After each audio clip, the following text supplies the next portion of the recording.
বিসমিল্লাহির রহমানির রহিম। রব্বি ইশরাহ লি সাদরি ওয়া ইয়াসসির লি আমরি ওয়াহলুল উকদাতাম মিন লিসানি ইয়াফকাহু কওলি। পবিত্র জুম্মার দিনে আমরা বেশি বেশি দুরূদ পাঠ করি। আল্লাহুম্মা সাল্লি ওয়া সাল্লিম আলা নবিয়িনা মুহাম্মদ।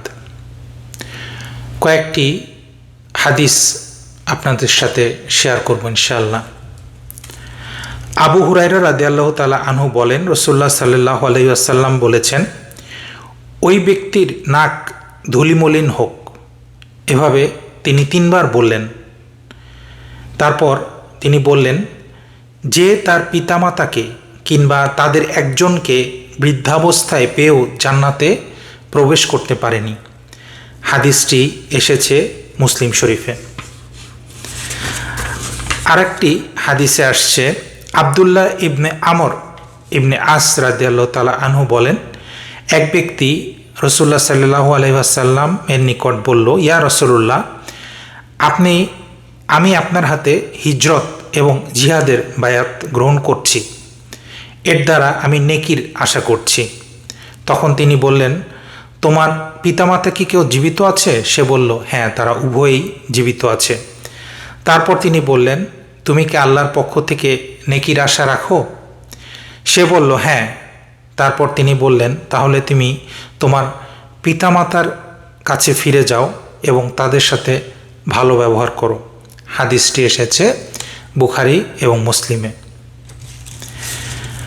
আরেকটি হাদিসে আসছে, আবদুল্লাহ ইবনে আমর ইবনে আস রাদিয়াল্লাহু তাআলা আনহু বলেন, রাসূলুল্লাহ সাল্লাল্লাহু আলাইহি ওয়াসাল্লাম বলেছেন, যে ইহসানের পরিবর্তে ইহসান করে তাকে বাস্তবে আত্মীয়তা রক্ষাকারী বলা হয় না, বরং আত্মীয়তা রক্ষাকারী হলো সেই ব্যক্তি যার সাথে তুমি সম্পর্ক ছিন্ন করলেও সে তোমার সাথে সম্পর্ক বজায় রাখে।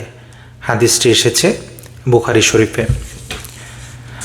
আরেকটি হাদিসে আসছে, আসমা বিনতে আবু বকর সিদ্দিকী রাদিয়াল্লাহু তাআলা আনহুমা বলেন, আমার মা রাসূলুল্লাহ সাল্লাল্লাহু আলাইহি ওয়াসাল্লামের সময় মুশরিক থাকা অবস্থায় আমার কাছে আসলেন।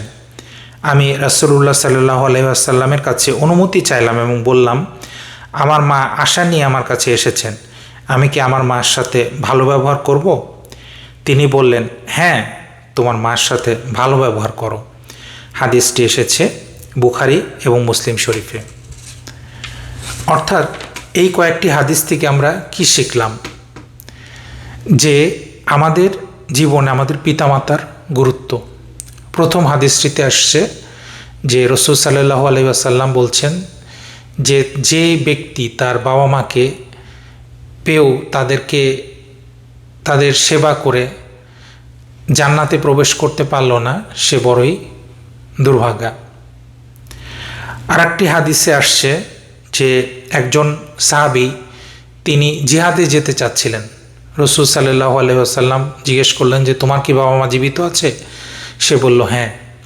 তখন তিনি বললেন যে তোমার বাবা মার সেবা করো, এটা জিহাদের চাইতেও উত্তম। এবং আরেকটি হাদিসে আসছে যে আসমা রাদিয়াল্লাহু তাআলা আনহা উনি জিজ্ঞেস করছেন যে আমার মা যখন মুশরিক ছিলেন সেই অবস্থায় আমি রাসূল সাল্লাল্লাহু আলাইহি ওয়াসাল্লামকে জিজ্ঞেস করলাম যে আমার মার সাথে কি আমি ভালো ব্যবহার করব? কারণ যেহেতু তার মা মুশরিক সেহেতু তিনি চিন্তা করছিলেন যে আমার মার সাথে কি ভালো ব্যবহার করা উচিত হবে কি না। কিন্তু রাসূল সাল্লাল্লাহু আলাইহি ওয়াসাল্লাম বললেন, যদিও তোমার মা মুশরিক তারপরেও তুমি তার সাথে ভালো ব্যবহার করো। অর্থাৎ এই 3টা হাদিস থেকে আমরা বুঝলাম যে আমাদের বাবা মার বৃদ্ধ অবস্থায় তাদের সেবা যত্ন করা এটা আমাদের জান্নাতের চাবিকাঠি। আমাদের বাবা মার সাথে ভালো ব্যবহার করা আমাদের জন্য জান্নাতের চাবিকাঠি। আমাদের বাবা মা সেবা যত্ন করা, এমনকি যুদ্ধে যাওয়ার চাইতেও, ইসলামের জন্য জিহাদ করার চাইতেও বেশি গুরুত্বপূর্ণ। এবং আমাদের বাবা মা যদি মুশরিক হয়, অনেক সময় দেখা যায় যে যারা মুসলিম তাদের বাবা মা মুশরিক, কিন্তু তারপরও বাবা মার সাথে ভালো ব্যবহার করতে হবে। তাহলে এই যে শিক্ষাটা আমরা পেলাম, এই শিক্ষাটা আমাদের জীবনে আমরা প্রয়োগ করার চেষ্টা করব। এটা আমার জন্যও একটা রিমাইন্ডার, কারণ আমার মা আমার থেকে অনেক দূরে থাকে। আল্লাহ যেন আমাকে তৌফিক দেন যে আমার মার কাছে আমি ফিরে যেতে পারি এবং তার জীবনের শেষ সময় তাকে আমি সেবা যত্ন করতে পারি। আমরা জানি না কার আগে আমরা কে চলে যাব, তারপরেও আল্লাহ আমাদের সকলকে তৌফিক দান করুন। এবং আরেকটি হাদিসে আসছে যে খুব গুরুত্বপূর্ণ হাদিস, সেখানে বলা হচ্ছে যে ইহসানের পরিবর্তে ইহসান করে তাকে আত্মীয়তা রক্ষাকারী বলা হয় না, বরং আত্মীয়তা রক্ষাকারী হলো সেই ব্যক্তি যার সাথে সম্পর্ক ছিন্ন করলেও সে সম্পর্ক ছিন্ন করে না।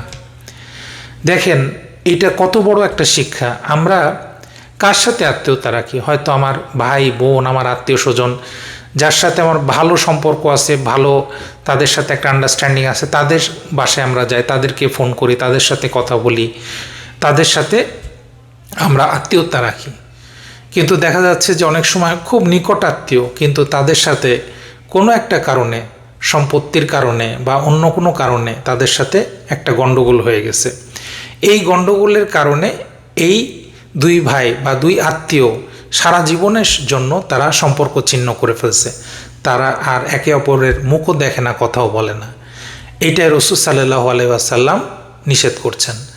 বলছেন যে প্রকৃত আত্মীয়তা রক্ষাকারী হলো সেই ব্যক্তি যে আপনার সাথে আর একজন আত্মীয়তার সম্পর্ক ছিন্ন করলেও আপনি তার সাথে আত্মীয়তার সম্পর্ক ছিন্ন করবেন না। এটাই হচ্ছে ইসলামের শিক্ষা। কারণ আত্মীয়তার সম্পর্ক যার সাথে ভালো তার সাথে রক্ষা করা তো কোনো কঠিন কাজ নয়, বরং যার সাথে আপনার আত্মীয় সম্পর্ক ছিন্ন হয়ে গেছে তার সাথে আপনি ভালো সম্পর্ক রাখবেন, ভালো ব্যবহার করবেন। এটাই হচ্ছে ইসলামের শিক্ষা। আল্লাহ রাব্বুল আলামিন আমাদের সকলকে এই সুন্নতের উপরে চলার তৌফিক দান করুন। আসসালামু আলাইকুম।